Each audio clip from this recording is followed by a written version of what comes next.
स्वागत है। एक लड़का किराए के मकान में रहने आता है। वह समय से मकान मालिक को किराया देता था। कुछ महीनों बाद उसे किसी कारण से घर खाली करना पड़ता है। वह 3 महीने पहले ही रूम खाली करने की बात मकान मालिक को बता देता है, पर रूम खाली करते समय उसका मकान मालिक डिपॉजिट के पैसे नहीं देता है।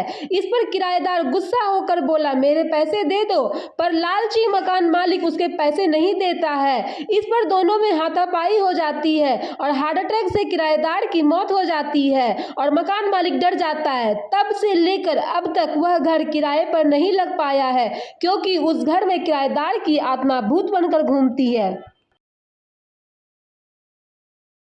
एक पिता अपने बच्चे के साथ छत पर खेल रहा था। थोड़ी देर बाद पिता बच्चे को लिफ्ट से लेकर नीचे गार्डन में जाता है और बच्चे को झूले पर खिलाने लगता है। बच्चा गार्डन में झूले पर खेलकर बहुत खुश होता है।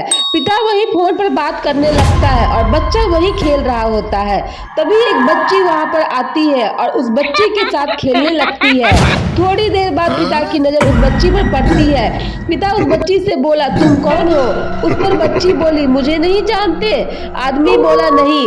तभी वह बच्ची उसके बच्चे को लेकर वहां से गायब हो जाती है। पिता यह देखकर हक्का बक्का रह जाता है और पागलों की तरह अपने बच्चे को वहां ढूंढता है।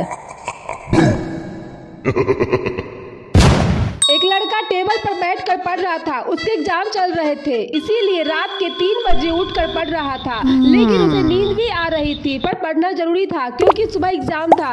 वह चाय पीकर नींद उड़ाता है और अच्छे से पढ़ने लगता है। तभी टेबल के नीचे से खटखट की आवाज आती है। वह डरकर टेबल के नीचे झांकता है तो वहाँ कोई नहीं था। वह राहत की सांस लेता है। तभी फिर से टेबल के नीचे से खटखट की आवाज आती है। वह फिर नीचे झांकता है तो वहाँ एक चुड़ैल बैठी थी। लड़का डरकर वहाँ से भागा और चादर ओढ़कर कोरे में छिप गया। वह धीरे से चादर हटाया तो उसके बगल में भी चुड़ैल बैठी थी। लड़का वहाँ से भागता है और घर के बाहर जाकर अपनी जान बचाता है।